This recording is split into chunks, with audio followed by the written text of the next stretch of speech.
Évangile. La passion de notre Seigneur Jésus-Christ selon saint Jean. Indication pour la lecture dialoguée, les sigles désignant les divers interlocuteurs sont les suivants. Personnages. En ce temps-là. Après le repas. Jésus sortit avec ses disciples. Et traversa le torrent du Cédron. Il y avait là un jardin. Dans lequel il entra avec ses disciples. Judas, qui le livrait, connaissait l'endroit, lui aussi. Car Jésus et ses disciples s'y étaient souvent réunis. Judas, avec un détachement de soldats. Ainsi que des gardes envoyés par les grands prêtres et les pharisiens. Arrivent à cet endroit. Ils avaient des lanternes, des torchets et des armes. Alors Jésus, sachant tout ce qui allait lui arriver, s'avança et leur dit. Qui cherchez-vous? Ils lui répondirent. Jésus le Nazaréen. Il leur dit. C'est moi, je le suis. Judas, qui le livrait, se tenait avec eux. Quand Jésus leur répondit, c'est moi, je le suis. Ils reculèrent, et ils tombèrent à terre. Il leur demanda de nouveau. Qui cherchez-vous? Ils dirent. Jésus le Nazaréen. Jésus répondit. Je vous l'ai dit, c'est moi, je le suis. Si c'est bien moi que vous cherchez. Ceux-là, laissez-les partir. Ainsi s'accomplissait la parole qu'il avait dite. Je n'ai perdu aucun. De ceux que tu m'as donnés.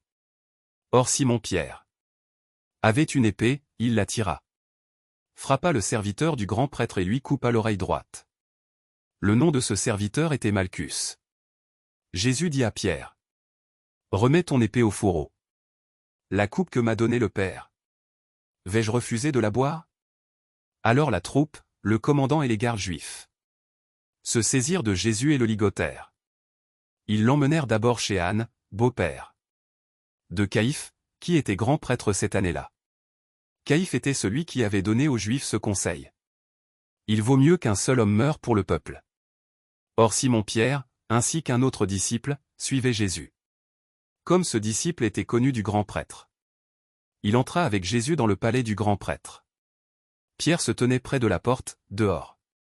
Alors l'autre disciple, celui qui était connu du grand prêtre, sortit, dit un mot à la servante qui gardait la porte. Et fit entrer Pierre. Cette jeune servante dit alors à Pierre. N'es-tu pas, toi aussi, l'un des disciples de cet homme? Il répondit. Non, je ne le suis pas. Les serviteurs et les gardes se tenaient là.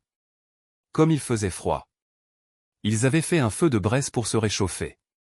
Pierre était avec eux, en train de se chauffer. Le grand prêtre interrogea Jésus sur ses disciples et sur son enseignement. Jésus lui répondit. Moi, j'ai parlé au monde ouvertement. J'ai toujours enseigné à la synagogue et dans le temple. Là où tous les Juifs se réunissent. Et je n'ai jamais parlé en cachette. Pourquoi m'interroges-tu? Ce que je leur ai dit, demande-le à ceux qui m'ont entendu. Eux savent ce que j'ai dit. À ces mots, un des gardes, qui était à côté de Jésus, lui donna une gifle en disant. C'est ainsi que tu réponds au grand prêtre. Jésus lui répliqua. Si j'ai mal parlé, montre ce que j'ai dit de mal. Mais si j'ai bien parlé, pourquoi me frappes-tu? Anne l'envoya, toujours ligoté, au grand prêtre Caïphe.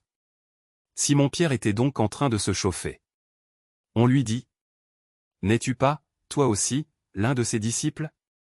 Pierre le nia et dit. Non, je ne le suis pas. Un des serviteurs du grand prêtre, parent de celui à qui Pierre avait coupé l'oreille, insista. Est-ce que moi, je ne t'ai pas vu dans le jardin avec lui? Encore une fois, Pierre le nia. Et aussitôt un coq chanta. Alors on emmène Jésus de chez Caïphe au prétoire. C'était le matin. Ceux qui l'avaient amené n'entrèrent pas dans le prétoire. Pour éviter une souillure. Et pouvoir manger l'agneau pascal. Pilate sortit donc à leur rencontre et demanda. Quelle accusation portez-vous contre cet homme? Ils lui répondirent. S'il n'était pas un malfaiteur, nous ne t'aurions pas livré cet homme. Pilate leur dit. Prenez-le vous-même et jugez-le. Suivant votre loi. Les Juifs lui dirent. Nous n'avons pas le droit de mettre quelqu'un à mort. Ainsi s'accomplissait la parole que Jésus avait dite. Pour signifier de quel genre de mort il allait mourir. Alors Pilate rentra dans le prétoire. Il appela Jésus et lui dit : « Es-tu le roi des Juifs ? » Jésus lui demanda : « Dis-tu cela de toi-même ? Ou bien d'autres te l'ont dit à mon sujet ? » Pilate répondit : « Est-ce que je suis juif, moi ? Ta nation et les grands prêtres t'ont livré à moi. Qu'as-tu donc fait ? » Jésus déclara : « Ma royauté n'est pas de ce monde. Si ma royauté était de ce monde, j'aurais des gardes qui se seraient battus pour que je ne sois pas livré aux Juifs. En fait, ma royauté n'est pas d'ici. » Pilate lui dit : « Alors, tu es roi. » Jésus répondit : « C'est toi-même. Qui dit que je suis roi ? Moi, je suis né, je suis venu dans le monde pour ceci. Rendre témoignage à la vérité. Quiconque appartient à la vérité. Écoute ma voix. » Pilate lui dit : « Qu'est-ce que la vérité ? » Ayant dit cela, il sortit de nouveau à la rencontre des Juifs. Et il leur déclara : « Moi, je ne trouve en lui aucun motif de condamnation. Mais, chez vous, c'est la coutume. » Et que c'était écrit en hébreu, en latin et en grec. Alors les grands prêtres des Juifs dirent à Pilate : « N'écris pas, roi des Juifs, mais cet homme a dit, je suis le roi des Juifs. » Pilate répondit : « Ce que j'ai écrit, je l'ai écrit. » Quand les soldats eurent crucifié Jésus, ils prirent ses habits. Ils en firent 4 parts, une pour chaque soldat. Ils prirent aussi la tunique. C'était une tunique sans couture, tissée tout d'une pièce de haut en bas. Alors ils se dirent entre eux : « Ne la déchirons pas. Désignons par le sort celui qui l'aura. » Ainsi s'accomplissait la parole de l'Écriture. Ils se sont partagés mes habits. Ils ont tiré au sort mon vêtement. C'est bien ce que firent les soldats. Or, près de la croix de Jésus se tenait sa mère. Et la sœur de sa mère, Marie, femme de Cléophas. Et Marie-Madeleine. Jésus, voyant sa mère. Et près d'elle le disciple qu'il aimait, dit à sa mère : « Femme, voici ton fils. » Puis il dit au disciple : « Voici ta mère. » Et à partir de cette heure-là, le disciple l'a pris chez lui. Après cela, sachant que tout, désormais, était achevé, pour que l'écriture s'accomplisse jusqu'au bout, Jésus dit : « J'ai soif. » Il y avait là un récipient plein d'une boisson vinaigrée. On fixa donc une éponge remplie de ce vinaigre à une branche d'hysope, et on l'approcha de sa bouche. Quand il eut pris le vinaigre, Jésus dit : « Tout est accompli. » Puis, inclinant la tête, il remit l'esprit. Ici on fléchit le genou, et on s'arrête un instant. Comme c'était le jour de la préparation, c'est-à-dire le vendredi. Il ne fallait pas laisser les corps en croix durant le sabbat.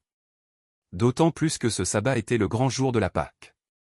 Aussi les Juifs demandèrent à Pilate qu'on enlève les corps, après leur avoir brisé les jambes.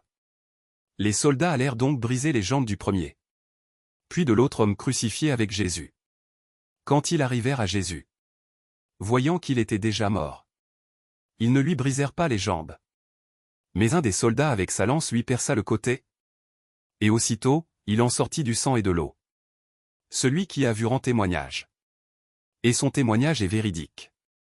Et celui-là c'est qu'il dit vrai. Afin que vous aussi, vous croyiez. Cela, en effet, arriva. Pour que s'accomplisse l'Écriture. Aucun de ces os ne sera brisé. Un autre passage de l'Écriture dit encore : ils lèveront les yeux vers celui qu'ils ont transpercé. Après cela, Joseph d'Arimathie, qui était disciple de Jésus, mais en secret par crainte des Juifs, demanda à Pilate de pouvoir enlever le corps de Jésus. Et Pilate le permit. Joseph vint donc enlever le corps de Jésus. Nicodème, celui qui, au début, était venu trouver Jésus pendant la nuit, vint lui aussi. Il apportait un mélange de myrrhe et d'aloès, pesant environ 100 livres. Ils prirent donc le corps de Jésus, qu'ils lièrent de linge, en employant les aromates, selon la coutume juive d'ensevelir les morts. À l'endroit où Jésus avait été crucifié, il y avait un jardin. Et, dans ce jardin, un tombeau neuf, dans lequel on n'avait encore déposé personne.